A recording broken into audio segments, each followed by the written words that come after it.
His NASCAR mid-features points leader, Bobby Allison, pole sitter, Darrell Waltrip, and defending champion, Neil Bonnet. As always, exciting NASCAR action. Stock car racing. No competition that is so famous and we have seen so often. But this one with a different twist. Hi, I'm Paul Page, and we're at Pocono International Raceway.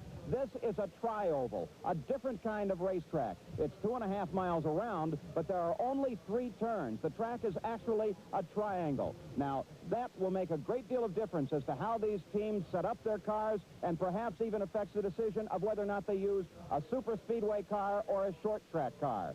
Gary Gerald is at the head of the qualifying field, and he has that story. Well, Paul, it is a 2.5-mile super speedway, but it's interesting that many of the teams are running short track cars. In fact, the pole sitter, Darrell Waltrip, is going to be driving the same car that he won a race 2 weeks ago in Nashville, Tennessee, on a 5/8-mile paved track.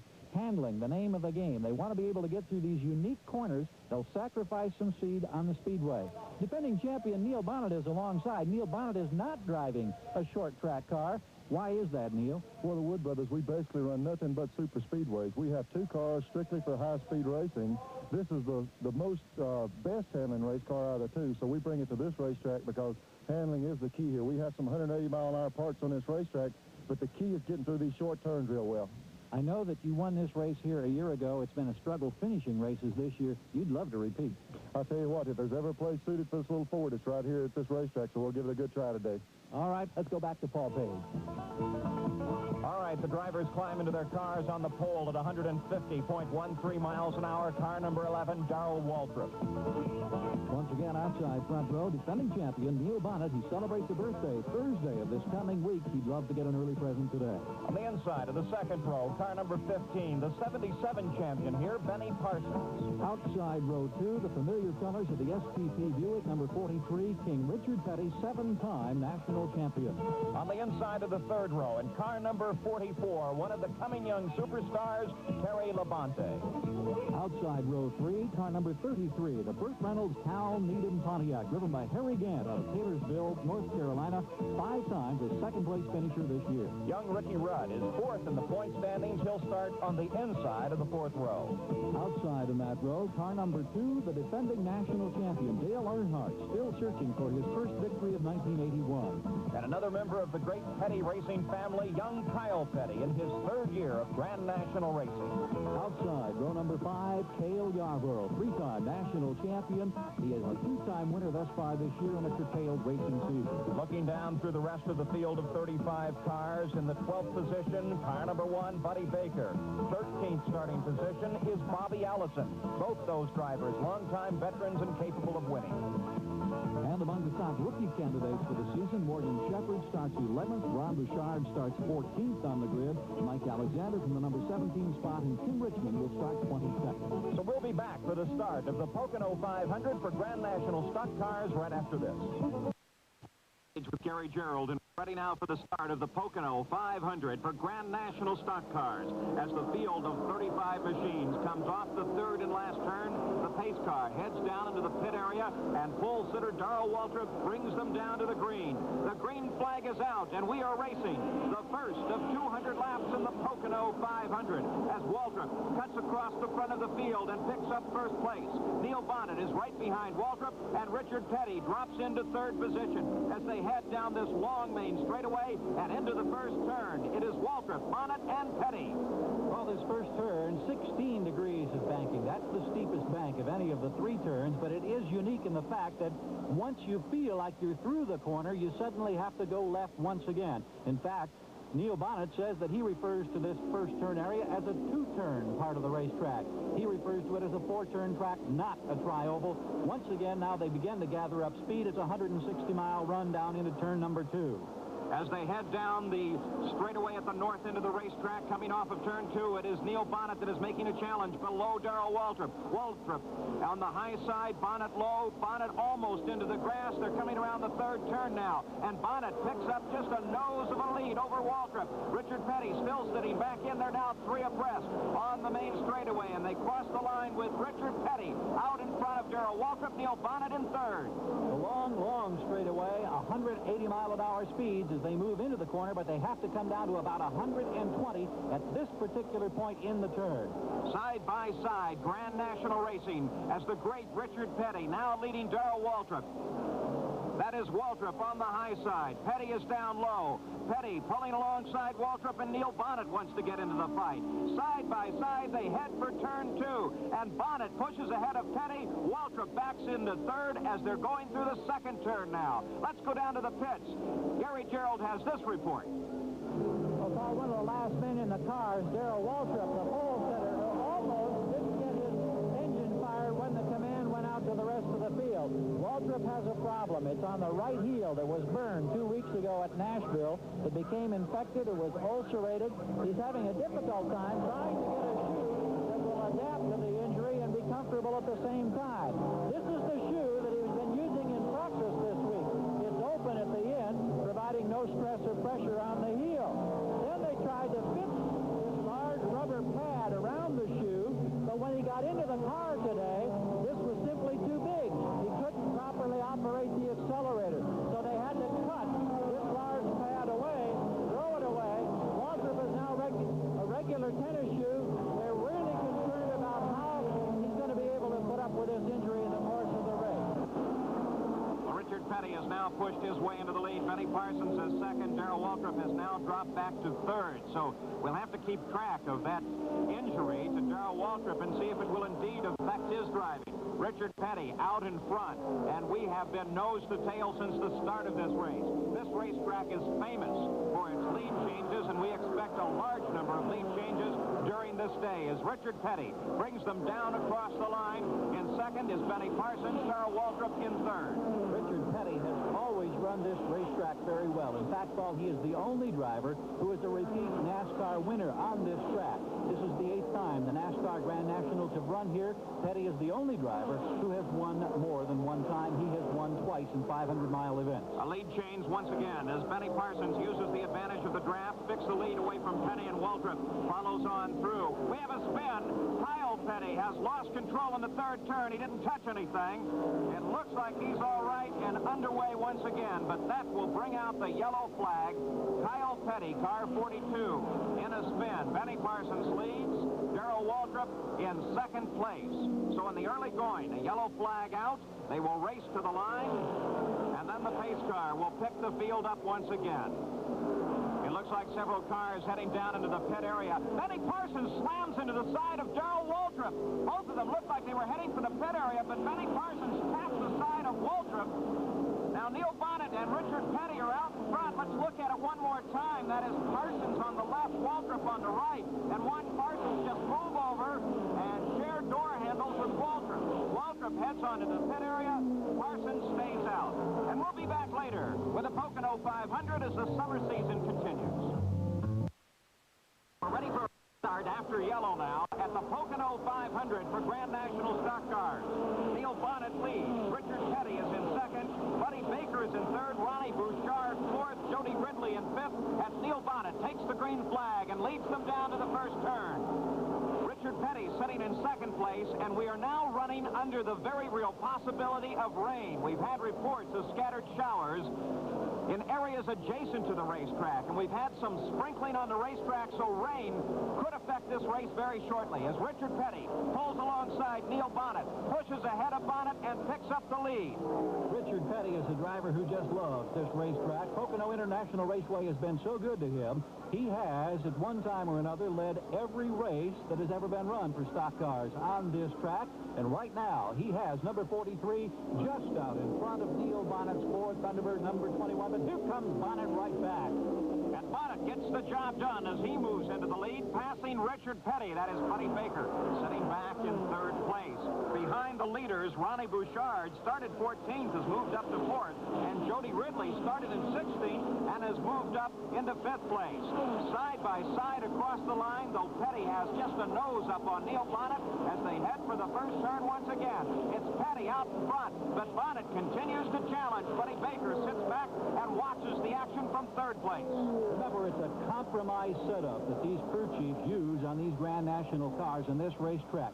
The difference in degree of banking, 16 degrees in turn 1, 8 degrees turn 2, only 6 degrees in turn 3. They want the best handling characteristics they can come up with. They're willing, in many instances, to sacrifice speed on the long straightaways in order to get through the corners as cleanly and as quickly as possible. Well, Petty, the chassis running a little loose, bounces his way through the second turn, heads down for the third turn. Look at Bonnet move right up behind Petty, stick the tail of his car right on Petty's rear bumper as they come off the third turn and head down to the line once again. It will be Petty leading Neil Bonnet down and across the line. Nose to tail racing, some exciting action here at Pocono International Raceway. Petty continues to lead, but they set up for the draft as they head down into turn 1. As they move now out of the short stretch, out of 1, we notice that Benny Parsons in the Bud Moore prepared number 15, also a Thunderbird, has worked his way back up into third place. He has moved by Bouchard, Ridley, also Buddy Baker, who had been just in front of him. So Benny Parsons becomes a factor at this point. Here's the fight for first place as Richard Petty is leading Neil Bonnet. As we mentioned, Benny Parsons has moved up to third place, and it's a solid fight out in front of the Pocono 500. Cars at Pocono International Raceway. I'm Paul Page with Gary Gerald, and Darrell Waltrip is leading, but Richard Petty and Buddy Baker are locked in battle for second as Petty moves past Baker and sets his sight on Darrell Waltrip. But Waltrip's engine is working particularly well. Look at how he's able to pull away on the North Straight here at Pocono. Waltrip apparently not bothered by that foot injury, at least in the early stages of this race. The weather becoming very much a factor, as you indicated earlier, Paul. There is a definite threat of rain, and we have a report that Neil Bonnet, the defending champion who's been running so strong earlier, now back in the number 5 spot, is having a bit of a problem. We don't know exactly what it is. We've got a problem. Tim Richmond spinning in the third turn, drives it to a stop. The car didn't touch anything, so he's safe on the course. Let's see if he got his engine started. He did. Tim Richmond in number 12 keeps his engine running and is able to keep moving, but that will bring out the yellow flag. And we do have a situation developing down in Junior Johnson's pit as Tim Richmond pulls back onto the race course. Let's go down to Gary Gerald. Gary? With the problem that Darrell has with a bad foot, would you just as soon see this race get over soon? I mean, with the possibility of rain, do you think that'd help you, or would it help your driver?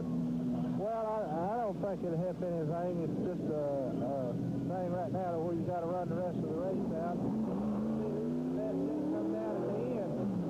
Right now, it looks like Darrell and Richard Petty is, pretty well equaled up. But I think we're in good shape.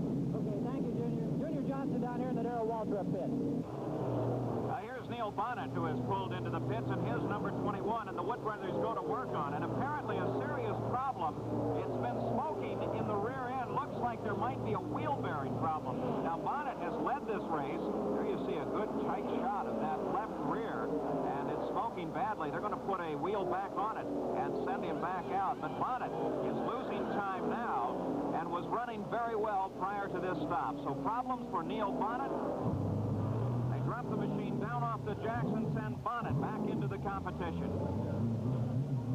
So Darrell Waltrip is our leader, Richard Petty in second, Benny Parsons third, Bobby Allison has moved up to fourth, and Dale Earnhardt is in fifth.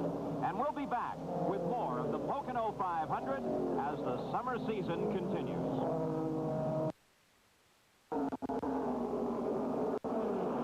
In the Pocono Mountains, and that's affecting this Pocono 500 for Grand National Stock Cars. I'm Paul Page with Gary Gerald. Dale Earnhardt, who started 8th in this race, has managed to move up to first place. Richard Petty is in second. Darrell Waltrip sits in third, but it is raining, and the cars are really driving carefully, though they are under the green. Now let's go back a few laps. You will remember that Neil Bonnet was having problems with the left rear of his car. It was smoking badly. Well, this was just a few minutes ago when Bonnet finally had to pull his machine in and head back to the garage area. The left rear wheel bearing was totally shot. So it's raining at Pocono, and now Bambi has become a factor. A young deer is out on the racetrack, and that will slow the field. Let's go down to Gary Gerald.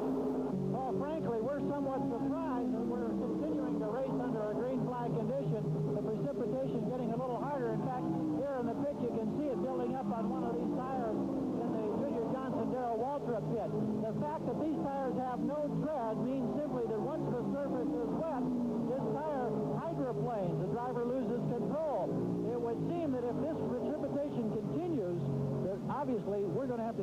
flag very shortly. The only other hope, of course, is the fact that it somehow quits raining. Well, driving with those big, slick racing tires is just like driving on glare ice, and now we have the additional hazard of this young deer. So they should be going yellow. They're discussing it now as the field comes around. Darrell Waltrip almost loses it. That gives you an idea of how slick it is. As it just comes loose, there's the yellow flag is out, and we will slow the Pocono 500 once again. We'll be back. The Pocono 500. I'm Paul Page with Gary Gerald, and this was the scene just a few minutes ago. As the track dried out, they were finally able to chase the deer back into the woods adjacent to the track, and this is Grand National stock car racing at its best, as the pace car was bringing the field around under yellow, heading back toward a green flag and a restart. And watch this action. The pace car off the racetrack, and look at this. 4, 5, 6 abreast as they come down to the line. Look at that field as the green flag comes out once again, and they are racing at Pocono International Raceway. Ricky Rudd, Cale Yarborough, Bobby Allison, all battling, heading down to the first turn. Now, as we come back to the live action, here's the way the situation is now. It is Bobby Allison and Darrell Waltrip, as Waltrip pushes by Allison and picks up the lead. Well, it's been a long afternoon for Bobby Allison, who started back in 13th position, but he has the Rainier Racing Buick now up challenging for the lead for the very first time. Here's the veteran driver out of Hueytown, Alabama, who has won 64 Grand National races in his career, including 4 already this season. And the Waddell Wilson prepared Buick now definitely a challenger as he battles behind Darrell Waltrip. Waltrip strong with the engine as he comes down the main straightaway. Bobby Allison behind.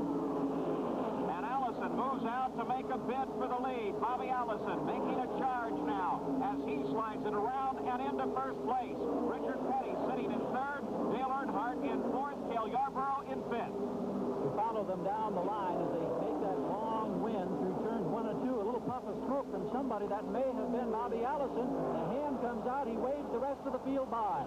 What a moment for Bobby Allison as a puff of smoke showed at the back of the car. He put his hand up to indicate he was slowing. Stevie Waltrip watches as her husband moves into first place. Richard Petty is second. Dale Earnhardt third. Cale Yarborough fourth. And for there were some far-reaching implications here as Darrell Waltrip has the lead. He is running second in Grand National Championship point standings this year behind Bobby Allison. The difference coming into this race, 196 points. Waltrip has been whittling away at that lead in recent weeks, and if Allison indeed is now out of the race, he is going to lose more ground in his bid to become, for the first time, a NASCAR Grand National Champion. So Waltrip has the lead with Petty in second, but the question mark becomes Bobby Allison. Something wrong at the back of his car. We saw a puff of smoke, and then he immediately slowed. But will he take it around to the pits and try and find out what the problem was? And furthermore, will he try and fix it? It's Bobby Allison that is heading into the pit area now, and we will watch for a report from him as Darrell Waltrip is leading Richard Petty on the racetrack. The leaders just moved past the slower machine of Al Laquasto, and they are maintaining their relative positions through the second turn on this tri-oval at Pocono International Raceway. Once again, it is a track that really has to have top handling, and you're watching these cars bounce and dart and turn, and they are handling very well. It is Darrell Waltrip that leads, Richard Petty sitting in second place. Let's go down to the garage area. Here's Gary Gerald. Bobby, I understand it's a gear problem that's brought you off the racetrack. Yeah, the rear end gear tore up. It has to be, I'm sure, particularly frustrating because you worked so hard to get up there to be in the leading position. Yeah, you know, we worked hard on the car. So hard to a championship point battle. It's to your benefit if you can get back out there and run some more laps.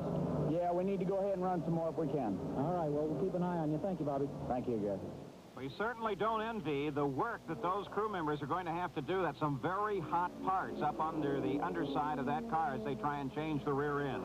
Well, Darrell Waltrip leads. Richard Petty is in second. Dale Earnhardt in third. Cale Yarborough in fourth. And Benny Parsons in fifth. We'll be back to the Pocono 500 as the summer season continues.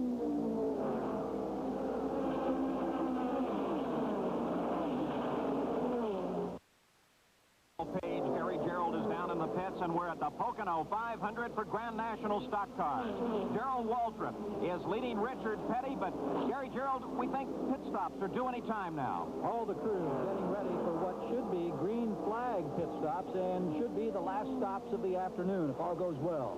So here are the moments where it really counts to be a top-flight pit crew in Grand National Stock Car Racing as Darrell Waltrip pulls off the race course on the pit lane and heads down for some fast service as Richard Petty moves by in #1 place in the Pocono 500.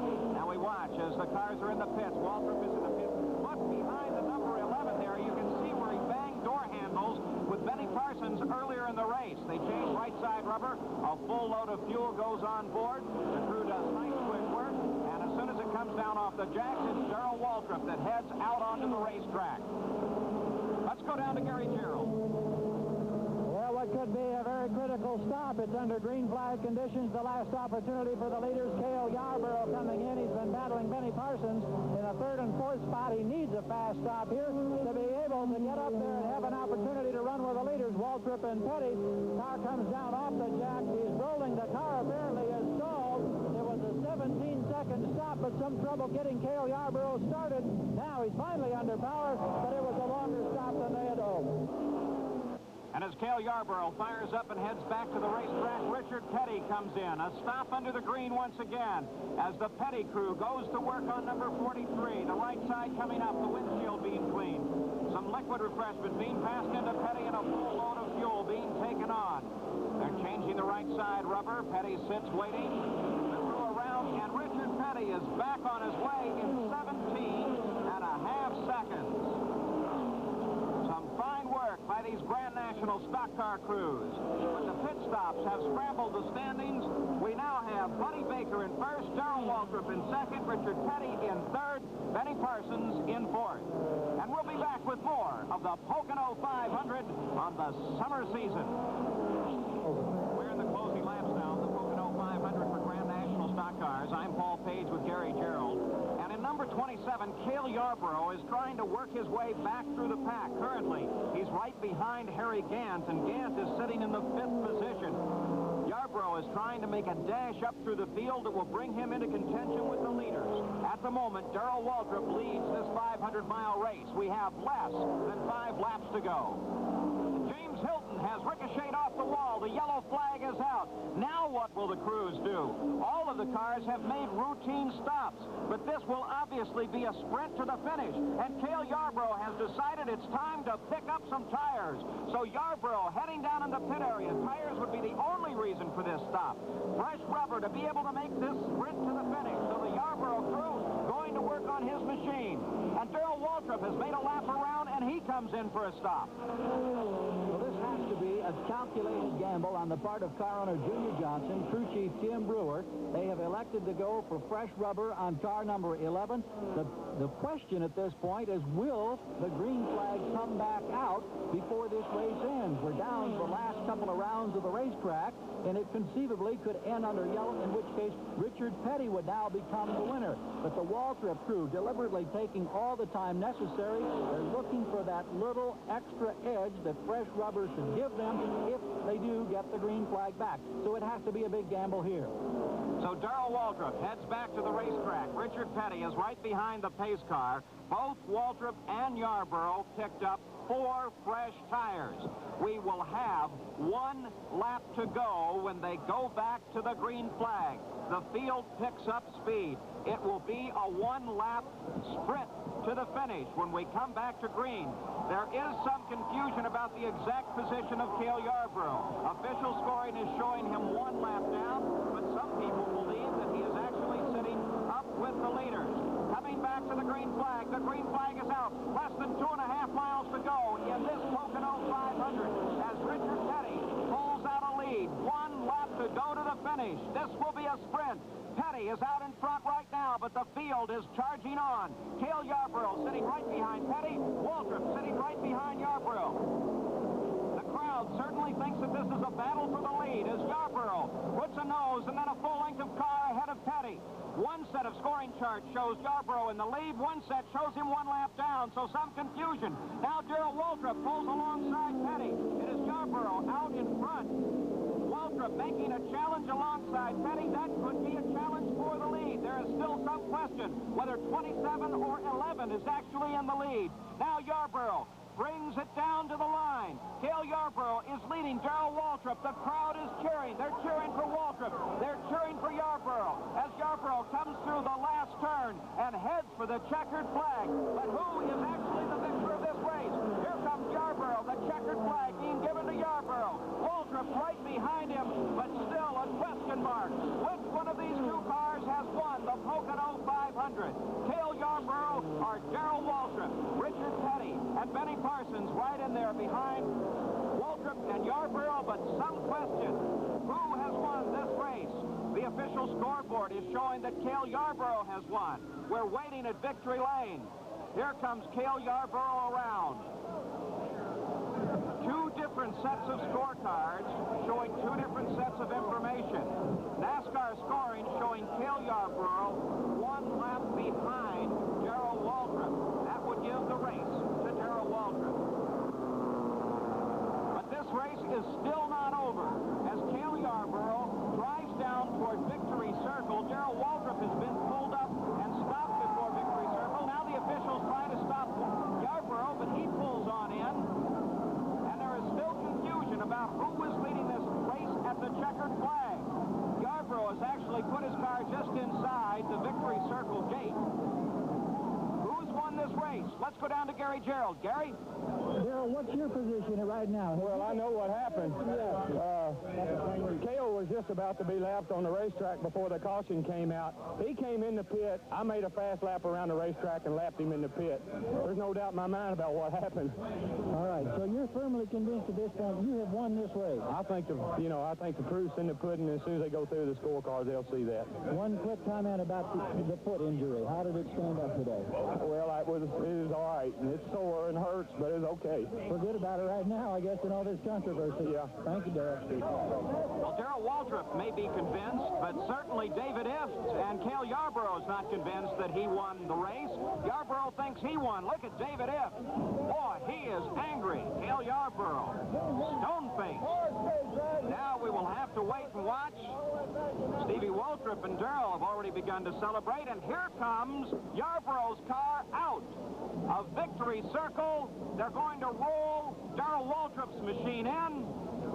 Here comes the Waltrip car, and Darrell Waltrip has been declared the winner of the 1981 Pocono 500. So the celebration now begins for real in Victory Circle as Darrell Waltrip is our leader. And the scoreboard has been changed now to reflect that. Richard Petty came home second. Benny Parsons came home in third. Harry Gant in fourth, and Cale Yarborough down in fifth place. And we understand that a fine will be levied against Yarborough for staying in Victory Lane. For Gary Gerald, this is Paul Taylor.